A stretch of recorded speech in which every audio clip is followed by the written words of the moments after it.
نوین الحق او فضل حق فاروقي بیرته ملي لوبډلې او لوبو ته راستنه شول.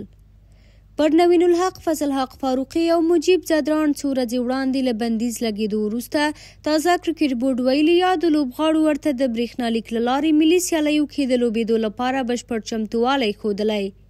کرکټ بورډ په دې اړه په تازه خبرپاڼه کې ویلي چې نوین الحق او فاروقي ورته د برېښنالیکونو له لارې د متحده عربي اماراتو پر وړاندې او راتلونکو نورو سیالیو کې د لوبېدو لپاره پوره چمتووالی ښودلی، خو د دوی پر وړاندې د شوې پرېکړې په اړه د بیاکتنې غوښتنه کړې. په ورته مهال مجیب زدران چې دا مهال په بیګ باش لیګ کې لوبیږي، د بوختیاوو له امله د متحده عربي اماراتو پر وړاندې لوبو کې ګډون نشي کولی، خو له دې هاخوا به مجیب هم په راتلونکو لوبو کې اوسي.